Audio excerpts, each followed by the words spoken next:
Sabe, queridos, ao longo da história da fé cristã, em especial, os dias em que nós estamos vivendo, são dias desafiadores, sim ou não? São dias que estão exigindo bastante da nossa fé, sim ou não?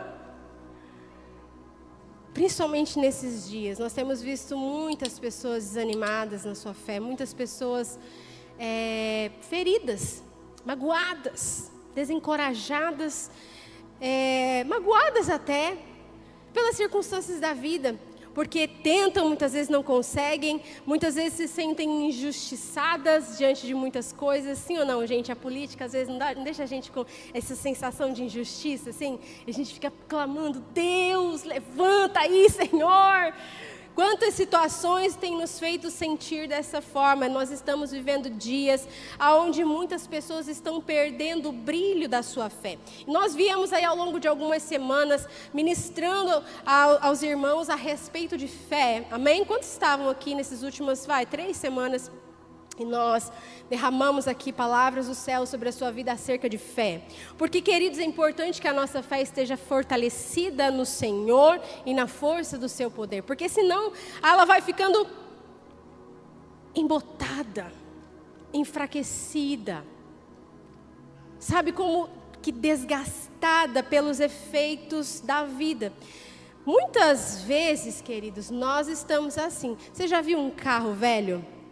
Não vou falar carro velho não, porque senão os mecânicos aí vão me, né? Um carro antigo, vintage para os mais, né? Você já viu esses carros vintage, esses carros antigos? Em 1900, em 1800, esses carros rodaram, eles eram um sucesso, eles eram a maior velocidade, eles eram os melhores. Mas, depois de rodarem muito, depois de terem, participado de tantas histórias, de tantas aventuras, muitas vezes esses carros acabam ficando pelo caminho. Eles vão parando nas garagens da vida, enferrujando, abandonados em alguns lugares. E muitas vezes, queridos, a nossa fé é assim, às vezes a nossa fé estacionou. Às vezes a nossa fé não progrediu. Às vezes a nossa fé está sofrendo desgastes do tempo. Queridos, como nós temos sofrido as intempéries da vida. E muitas vezes nós estamos nesses ambientes e a nossa fé está embotando, está ficando, enferrujada. O motor já não tem mais nem óleo. E aí muitos estão ficando pelo caminho na vida. Mas hoje é um tempo de restauração, amém? Amém? Assim como esse carro antigo pode voltar, a andar perfeitamente, às vezes ficar até melhor, porque tem uns programas desses na TV a cabo que eu acho que não é nem esse o nome mais, né, hoje em dia. O que é? Nos streamings da vida. Desculpa, gente, eu sou antiga, fazer o quê? Ai, Deus. Esses programas que eles mostram essas restaurações de carros, né? Eles fazem esses carros mais antigos até ficarem mais potentes. Eles colocam coisas novas no motor, eles modificam lá e preservando as características originais, eles turbinam o carro e o carro fica veloz, fica potente. Muitas vezes, queridos, é assim, o Senhor quer fazer isso conosco, nos pegar, ali, a gente que já estava meio que envelhecendo, meio que enferrujado, meio que parado na estrada da vida, o Senhor quer pegar e nos restaurar, amém? Uma frase que ela é sempre falada nesse vídeo de abertura das nossas celebrações, que é o vídeo do tema profético do ano de 2025, essa frase, ela veio como um grande impacto da parte de Deus para a minha vida no finalzinho do ano passado. Tudo o que merece ser perpetuado precisa ser restaurado. Eu te pergunto, a tua fé merece ser perpetuada? Merece? Merece? Você quer que a sua fé perpetue? Você quer que a sua fé ela vá de geração em geração? Ou você quer que a tua fé acabe? Então é necessário restaurar. Amém? Então, nós estamos diante de 3 grandes inimigos: o mundo, a carne, o diabo. E esses inimigos, eles vão roubando a nossa vitalidade, a vitalidade da nossa fé, da nossa vida cristã. Será que esse é o seu caso? Será que é o meu caso? Como está o teu coração? Talvez a sua vida cristã, a sua vida com Deus esteja assim, precisando de restauração. E hoje começa esse tempo na sua vida. Então, em nome de Jesus, seja muito bem-vindo à nossa nova série de mensagens, Tempo de Restauração. E hoje eu quero conversar um pouquinho com vocês acerca de esperança. Esperança, tempo de renovar a sua esperança. Você pode dizer isso comigo? Diga: tempo de renovar a sua esperança. A esperança, ela é uma das maiores virtudes da nossa fé. Na verdade, a palavra de Deus diz que a fé, no fim das contas, vai produzir esperança. Não é isso que diz a palavra do Senhor? Mas a fé produz esperança depois de um efeito em cadeia, onde a nossa fé acaba sendo provada pelas circunstâncias da vida. E à medida que nós avançamos em fé, enquanto atravessamos os vales, as dificuldades da vida e somos fortalecidos no Senhor, então essa fé robusta agora, que lutou e venceu, ela produz em nós esperança. É isso que a palavra de Deus nos garante, queridos. Amém? A esperança, queridos, é algo necessário para a vida. Todos nós precisamos de esperança para viver, amém? Porque o fim da esperança já é o começo da morte. A palavra do Senhor lá no Salmo 25, no verso 5, diz: minha esperança está em ti o tempo todo. Vamos ler juntos esse versículo, está no telão. Leia comigo, diga: minha esperança está em ti o tempo todo. O tempo todo, queridos. O tempo todo a nossa esperança precisa estar no Senhor. A nossa esperança não pode estar no governo, a nossa esperança não pode estar nas notícias. A nossa esperança não pode, atender por um nome de uma pessoa desse mundo. A nossa esperança atende por um nome sobrenatural, um nome que está acima de todo nome, e é Jesus Cristo. Amém? O Salmo 32, no verso 20, diz: nossa esperança está no Senhor, Ele é o nosso auxílio e a nossa proteção.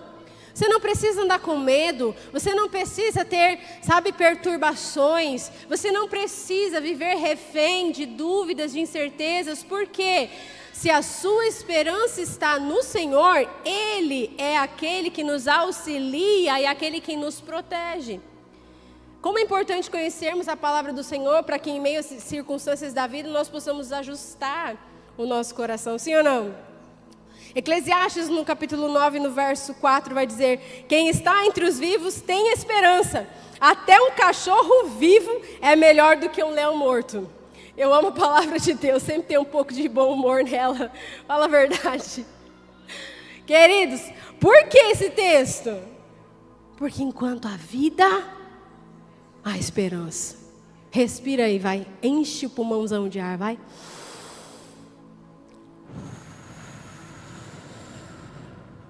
Chacoalha a pessoa aí do seu lado. Pergunta para ela assim: tá vivo? Tá vivo, irmão? Hã? Tá respirando, o coração tá batendo? Então fala para ele assim, ó: tem esperança para você. Aleluia! Você está vivo, então tem chance para mim, para você, queridos. Nós estamos vivos, ainda vamos melhorar. Vamos melhorar, vamos vencer em nome de Jesus. Ter esperança é muito importante, amém? Mas não deixar essa esperança morrer também é fundamental. Porque tem muita gente que tem até esperança, mas a esperança morreu. Tem gente que às vezes até tem esperança, mas essa esperança passa rápido. Será que você não perdeu a sua esperança? Em que você de repente perdeu a tua esperança? Porque às vezes você não perdeu a esperança em tudo, mas você perdeu a esperança em algo que é muito crucial. No que você perdeu? Na onde está? O nível. Imagina como se você estivesse num carro olhando para o painel ali, né? Qual é o nível que está ali? A sua esperança. O carro, ele pode ser lindo, pode, ter todo o seu motor novinho, pode até arrumar toda a carroceria, pintar por fora, colocar bancos de couro, coisa mais linda, mas se você não colocar óleo no motor, o que acontece? Vocês também são tudo igual, eu não entendo nada de carro, né? O que acontece, Marcelo? Acaba com o motor do carro. Vamos fazer mais fácil. Se você não põe gasolina no seu carro, o que acontece? ele não vai andar. Pronto, aí a gente entende de gasolina, de etanol, de diesel, a gente não entende nada de motor. Pronto, é lá na clínica do carro que a gente resolve os nossos problemas, né? Ai, gente, ontem quinta na célula, eu estava conversando com o irmão, ele disse assim, minha mãe me ligou e disse assim, filho, me acorde, meu carro está fazendo... E aí ele respondeu assim, mãe, ele não está fazendo... Ô menino, vem me ajudar logo, meu carro parou. Queridos, fato é, entendendo ou não de carro, falando de combustível, que é uma linguagem mais comum, se você não abastece seu carro de combustível, ele não vai sair do lugar. A vida cristã é assim também. Se você não põe, combustível, que é a fé, que é a esperança, você não vai sair do lugar. Não sai do lugar. O pastor Carlito Paz diz que a esperança é essa gasolina da vida, é esse óleo para o motor, amém? Algumas coisas elas são capazes de roubar a nossa esperança e muitas vezes a gente se vê dessa forma. Às vezes quando você perde alguém, está passando por um luto, enfrentando a tristeza da perda de um ente querido, isso pode em algum momento roubar a esperança do seu coração, sim ou não? De repente, a perda de um trabalho, uma porta de emprego que se fechou, perdão, de repente uma crise financeira, um diagnóstico, uma doença, são coisas que podem sim drenar a nossa esperança, frustrações, decepções. Se por um lado existem coisas que podem drenar a nossa esperança, de outro lado também existem alguns tipos de esperança, como eu disse aqui. Existe aquela esperança que é efêmera. Às vezes você vem para um culto e você recebe palavras e você ouve coisas que ativam algo dentro do seu coração, mas amanhã o despertador toca e você tem que começar a semana, é segunda-feira chamando suas obrigações. E talvez ali, já naqueles primeiros momentos do dia, a sua esperança se esvai, você já começa a entrar em desespero. Porque o desespero, na verdade, é a falta de esperança. Se você tem esperança, você está esperando algo, amém? Agora, se você tem desesperança, você está em desespero completo.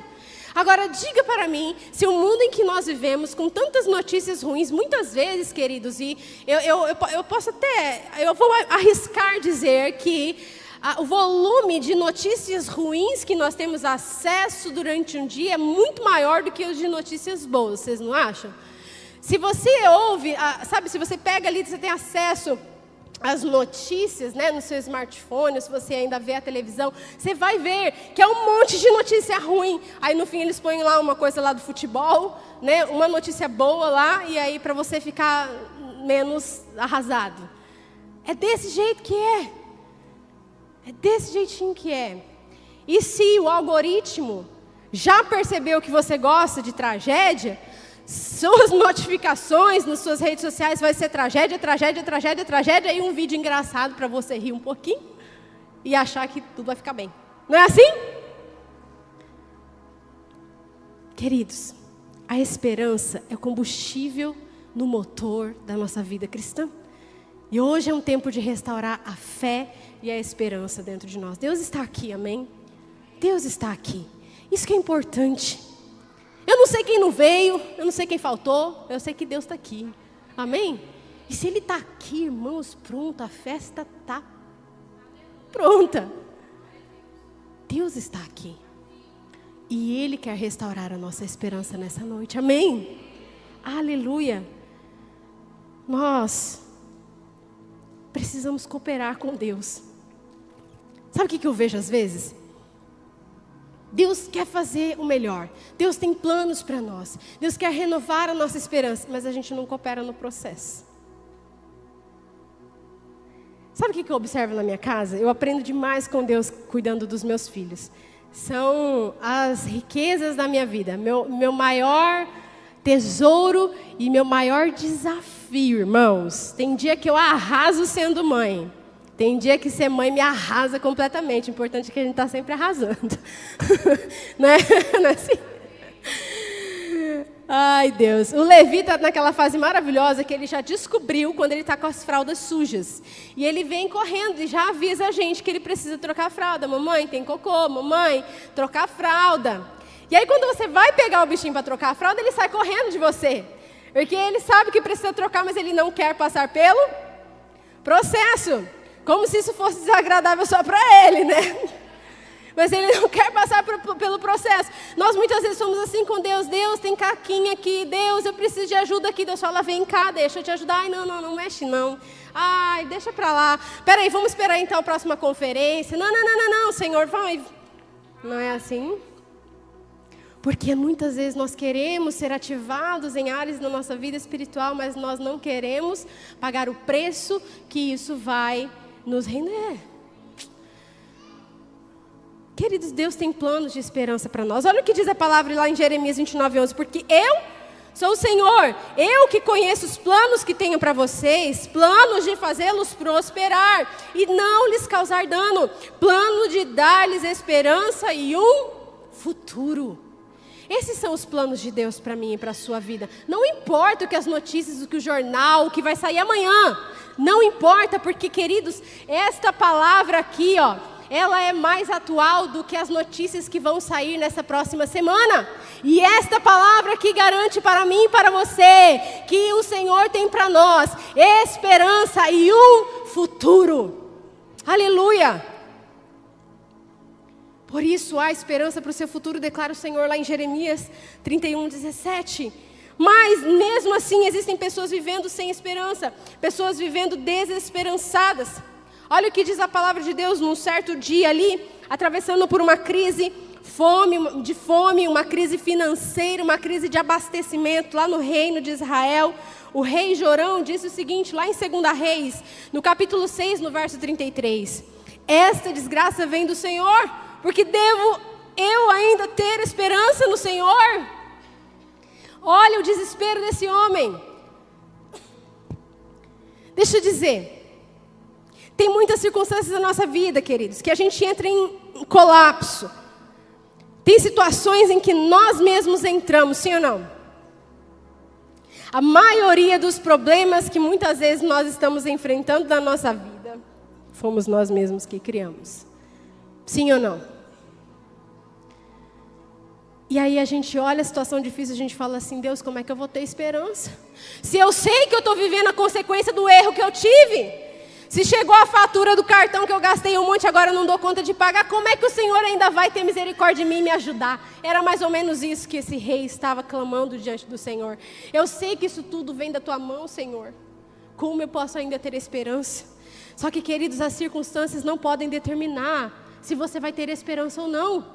Não são as notícias, não são nem mesmo a constatação de que as coisas não vão bem porque você decidiu mal. Nem isso deve determinar se você tem esperança ou não. Mas sim o fato de que você tem um Deus que te ama, mesmo sabendo que você faz caquinha, que você vai tomar decisões erradas. E Ele está te chamando, venha meu filho, é por aqui. Não, Deus, eu vou por ali. Tudo bem, meu filho, vai lá, vamos juntar os seus cacos. Vem aqui, Deus quebrou tudo, Senhor, vamos lá. Cata esses cacos, eu vou te refazer. E então o Senhor nos restaura.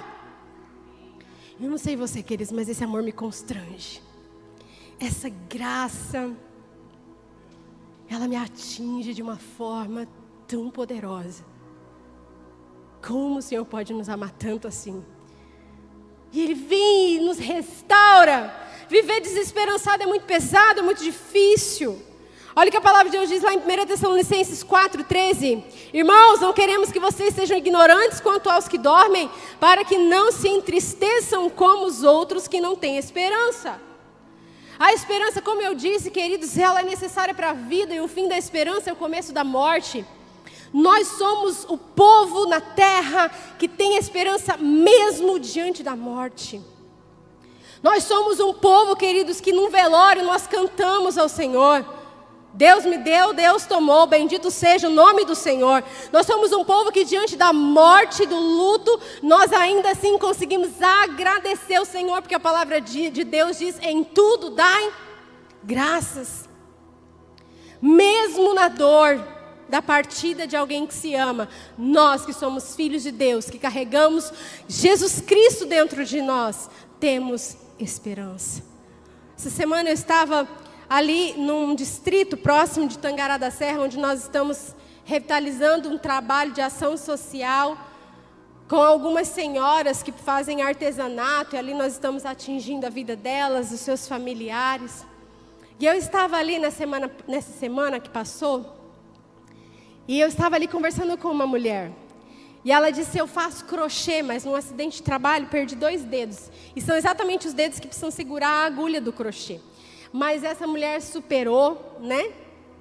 E ela mostrou o trabalho dela para mim, a coisa mais linda, os tapetes de crochê, até vestido ela faz. Nós vamos ter a chance de poder abençoar essas mulheres também, comprando esses produtos logo em breve. Eu estou tendo muitos planos, muitos sonhos aqui. A gente vai ver muita coisa na nossa casa social esse ano, em nome de Jesus. E ela estava ali me falando, né? E eu disse, olha, é admirável a tua determinação. Parabéns, não pare, prossiga. E ela disse assim, para tudo tem jeito, né? Eu aprendi, só não tem jeito para a morte. Aí eu disse, peraí, tem sim. O Senhor já deu jeito para isso. E aí nós paramos para conversar.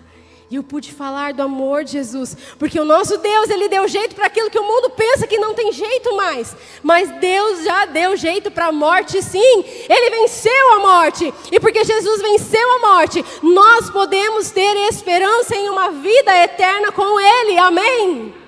Aleluia, aleluia. Glórias a Deus. Existe esperança para todos, existe esperança para nós, porque nós somos o povo da esperança, amém? Eu quero pensar rapidinho com você aqui em algumas atitudes que você pode ter, bem práticas na tua vida, para que você possa restaurar, abastecer, fortalecer a sua esperança, amém? Então, se você chegou aqui na reserva de esperança, hoje você vai ser reabastecido no talo, amém? Aleluia. Você estava meio tanque assim, o Senhor vai te encher. Aleluia. Amém. E se você já estava cheio, você vai transbordar. Aleluia. Olha só. Primeira atitude para que você possa restaurar a sua esperança. Para de correr para a dor e comece a correr para Deus. Quem corre para a dor foge da solução. Quem corre para a dor está fadado ao vitimismo. E o vitimismo é um lugar de estagnação completa. Se você está vivendo, se você tem uma circunstância de dor e você paralisou, porque é isso que a dor faz com a gente. A dor paralisa. Você estava correndo, sentiu uma fisgada, o que você faz? Você para. A dor paralisa a gente. Mas, queridos, nós precisamos sair desse lugar de dor. Se você está com a dor de dente insuportável, você fica lá só chorando, o que você faz? Se ele fala assim, não, eu só tenho horário meio-dia, você sai, você larga o almoço, você não vai dar um jeito nisso? A gente precisa correr para a solução. Mas muitas vezes, nos momentos difíceis da vida, em vez de correr para a solução, nós estamos correndo para a dor. Agindo como pessoas masoquistas, como se você quisesse dar carinho para a sua dor. Você quer ficar ali lambendo as feridas, como diz o pastor Samuel. E aí alguém chega e diz assim, não, mas eu sei um remédio. Não, vai doer muito. Esse remédio não. Esse remédio é ruim. Deixa aqui, vai ficar... Com o tempo sara. O que acontece com o tempo? Piora. Tempo não resolve nada. Mas, queridos, para nós reabastecermos a nossa esperança, nós precisamos correr para o Senhor. Todavia, lembro-me também do que me pode dar esperança. Lamentações 3:21, nesse tempo, o contexto, o profeta Jeremias, ali diante de muitas palavras do Senhor, ele lamenta e ele chora diante de Deus pelo povo. Mas diante de tanta tristeza e lamento, Jeremias diz, eu quero trazer à memória aquilo que me dá esperança. Você precisa visitar a sala dos troféus na tua vida. Existe um lugar aí na tua memória que se chama Sala dos Troféus. Você já assistiu aqueles filmes de futebol americano, de basquete, que eles têm aqueles campeonatos e às vezes o time não está indo bem, perdeu várias partidas, e aí de repente tem no final do filme aquela grande partida, né? Que é o momento que vai decidir se eles vão ser vitoriosos ou super derrotados. E aí o que acontece? O treinador do time está lá meio desesperançoso, ele entra onde? Na sala dos troféus. E ele começa a ver todos os campeonatos que eles já venceram. Ele começa a se lembrar, ele começa a olhar os troféus, as medalhas, as fotos, as imagens. Aqueles memoriais geram uma expectativa. Então aquele treinador, ele entra lá no vestiário, ele leva uma palavra para aqueles jogadores, ele incendeia o coração deles com expectativa, eles saem de lá, fazem a melhor partida e vencem o fim do filme, não é assim? Queridos, na nossa vida a gente precisa visitar a sala dos troféus. Entra nesse lugar onde você consegue se lembrar de todas as vezes que o Senhor triunfou na tua vida. Ai, Marissa, mas está muito difícil. Sim, eu sei, hoje pode estar muito difícil, mas e todas as vezes que o Senhor já venceu por você? E todas as vezes que o Senhor solucionou causas que você disse que eram impossíveis? E todas as vezes que o Senhor Jesus curou? Mas Ele ainda não curou, mas e todas as vezes que Ele curou? E todas as vezes que Ele fez? É nisso. Eu quero trazer à memória aquilo que me dá esperança. Pare de correr para a dor, corra para Deus. Uma segunda atitude prática na tua vida para você restaurar a sua esperança: decida crer no Deus da esperança. Eu não sei onde você está depositando a sua fé. Tem gente que vive com medo. Escute. Tem gente que vive com medo. Medo do amanhã, medo de perder, medo de morrer, medo de tentar, medo de voltar, medo de ir, medo de falar.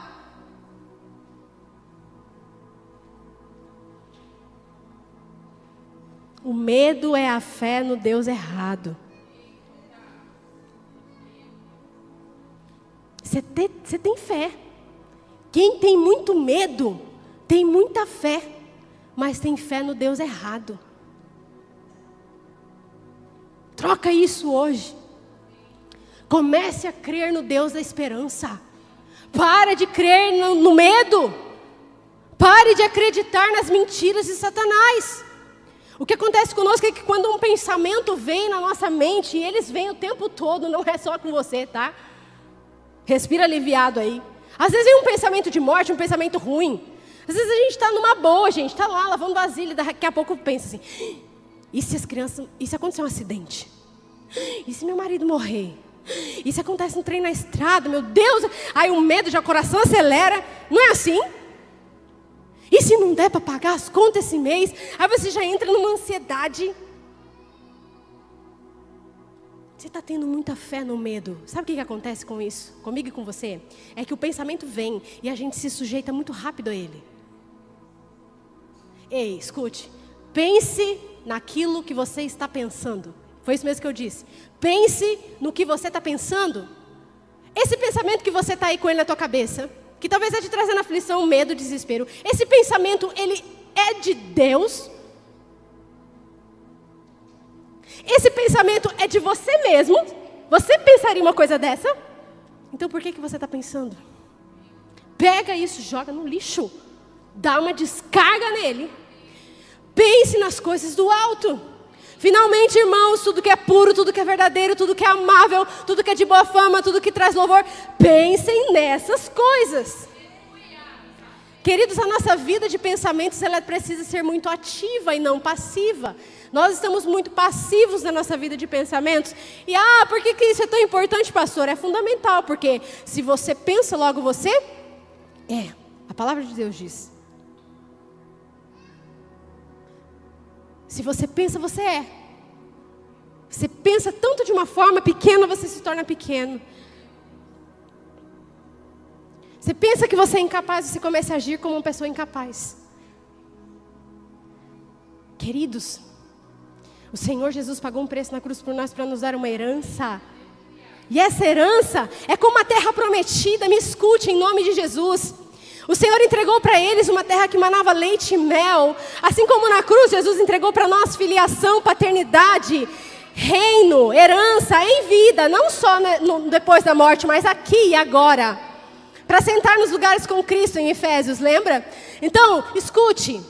Quando Deus entregou para o povo uma terra prometida, primeiro eles entraram de boinha lá. O que eles tinham medo? Eles trouxeram os frutos, lembra dos espias? Eles trouxeram os frutos enormes. Eles disseram assim: verdadeiramente a terra é incrível, mana, leite e mel. Mas tem gigantes lá. Tem gigantes lá e nós estamos com muito medo. E aquela fala, ela contaminou muita gente.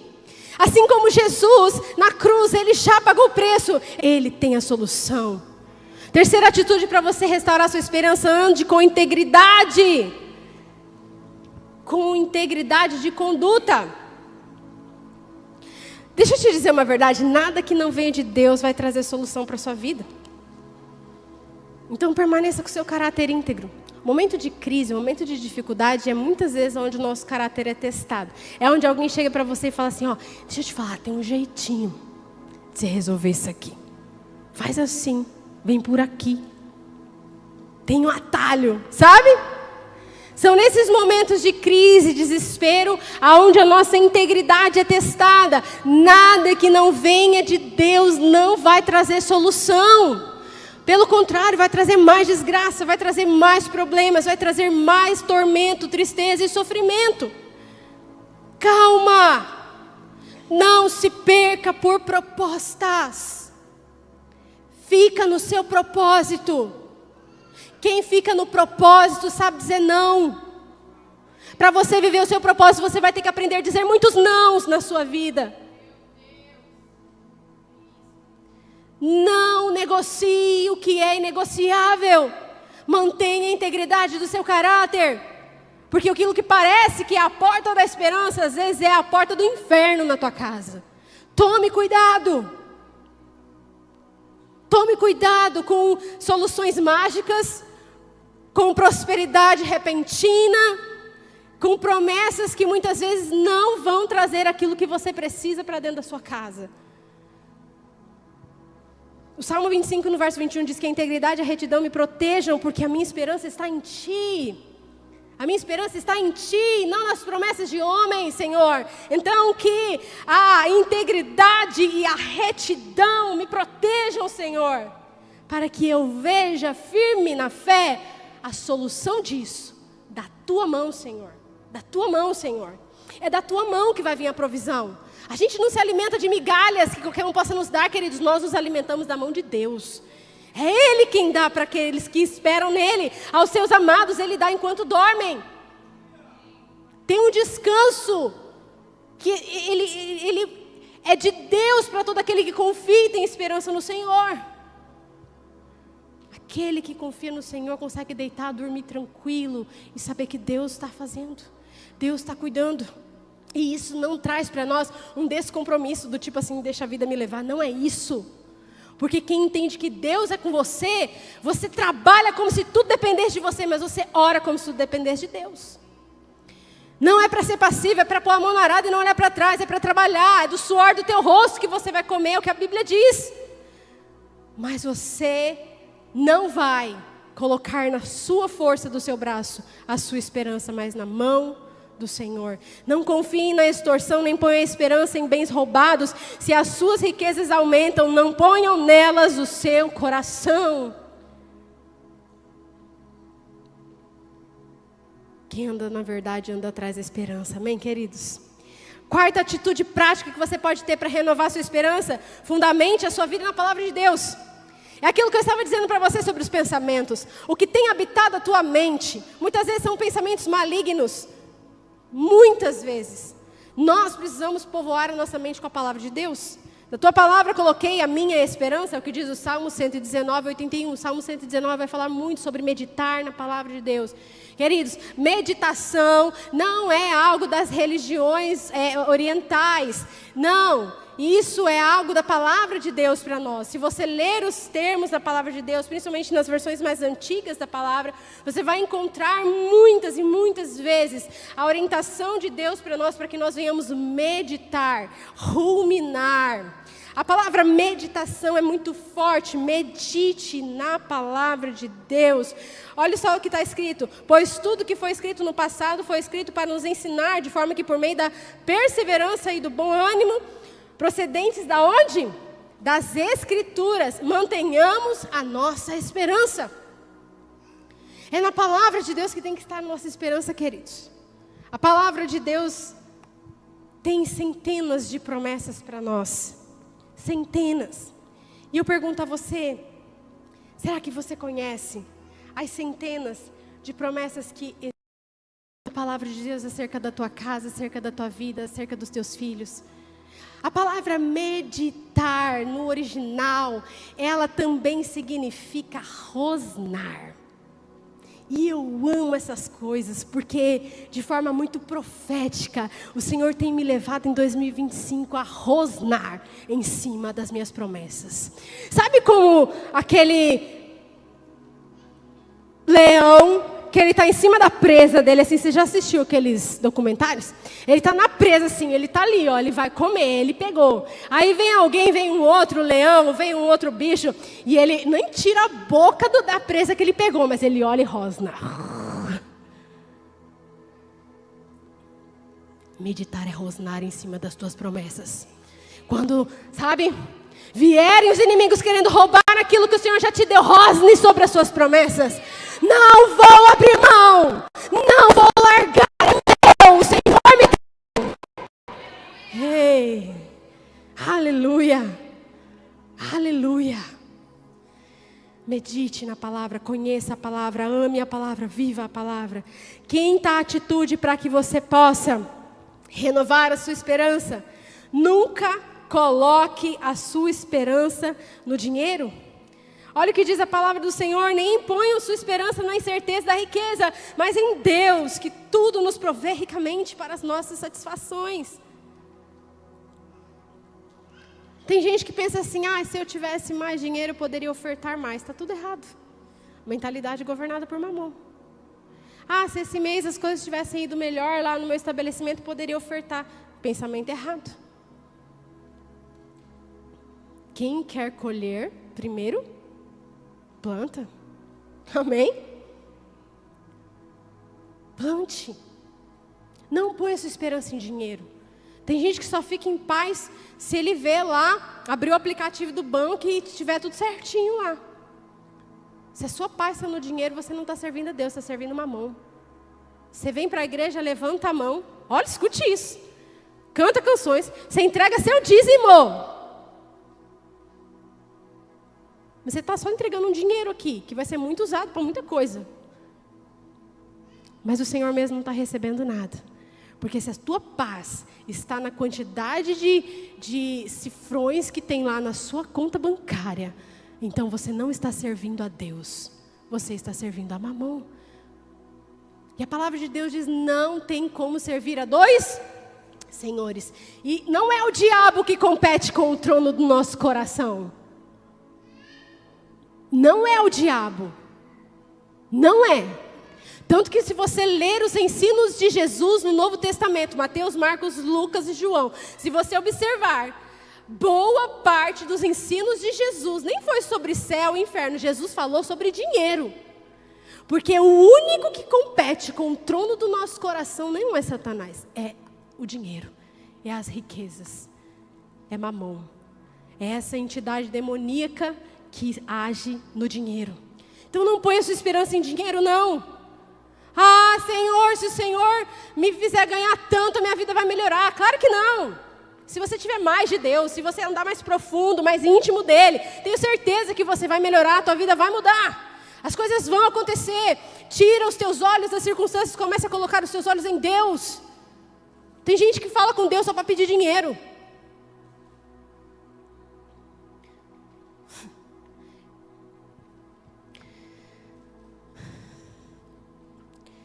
Para que você possa, queridos, em nome de Jesus, renovar a sua esperança no Senhor, decida hoje renovar a sua esperança nele. Decida. Você tem que tomar essa decisão.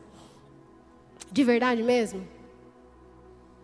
Boa parte, sei lá, talvez toda ela, daquilo que a gente fala daqui, por mais ânimo e empolgação que a gente tenha para te entregar a palavra, no fim das contas, querido, você é que vai fazer alguma coisa com ela, ou não. Você é que vai decidir se você vai agir por essa palavra ou não. Se você vai dizer assim: nossa, foi uma boa palavra, hein? É verdade, foi uma boa palavra, mas aí amanhã as coisas continuam do mesmo jeito. Essa é uma decisão que cabe a você. Cabe a você. De todo o meu coração, se eu pudesse, nossa, eu tomaria várias decisões diferentes na sua vida, porque eu acho que poderia ser assim ou assado, mas não cabe a mim. Não cabe a mim.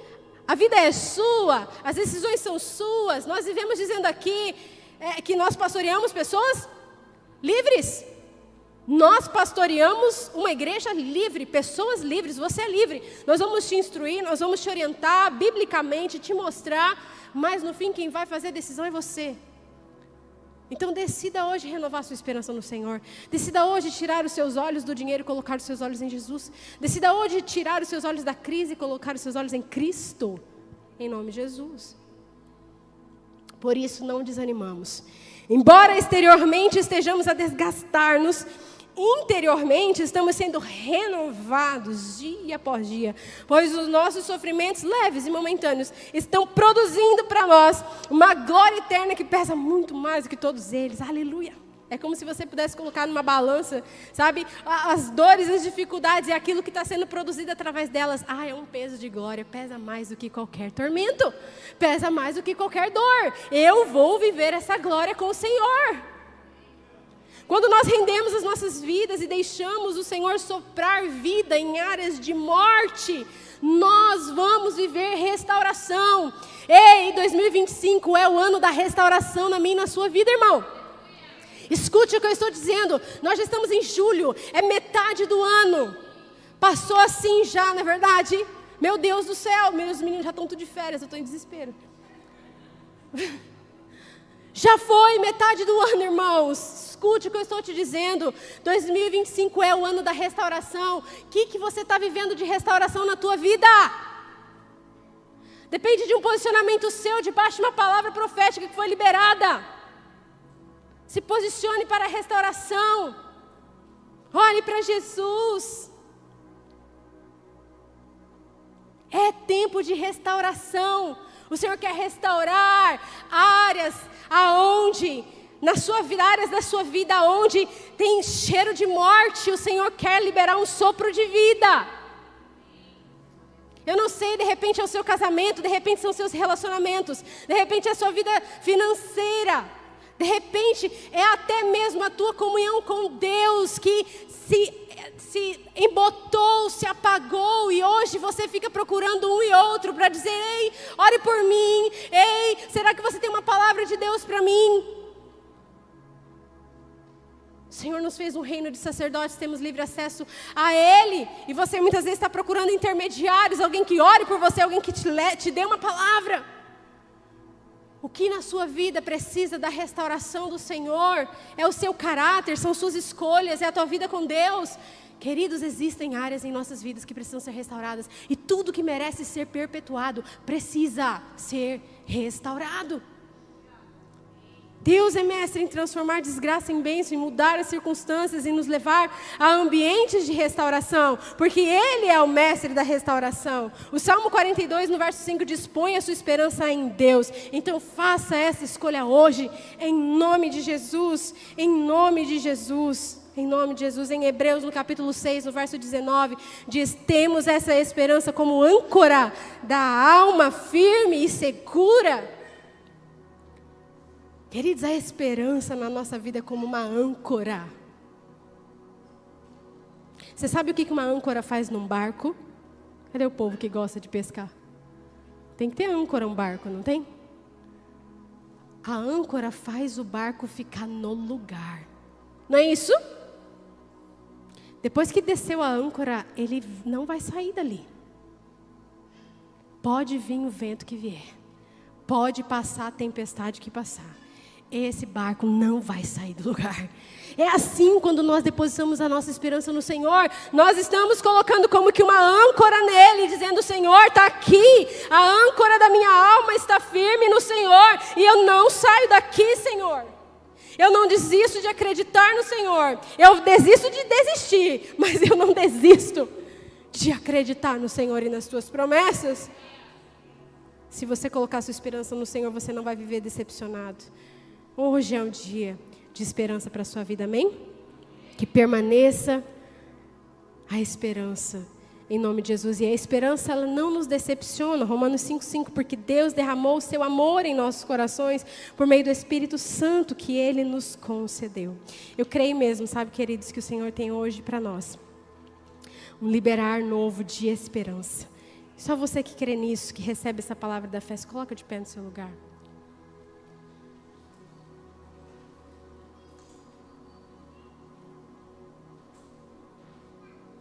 Aleluia.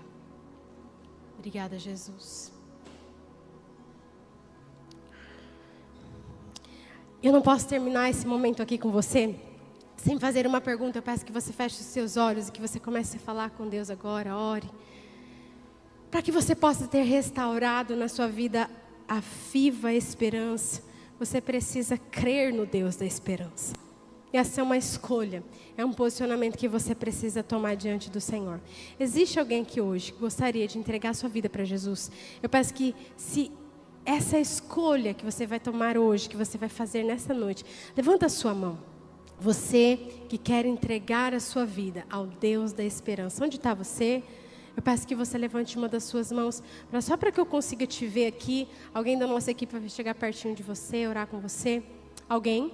Alguém gostaria de dizer assim: eu estou entregando a minha vida para o Deus da esperança hoje?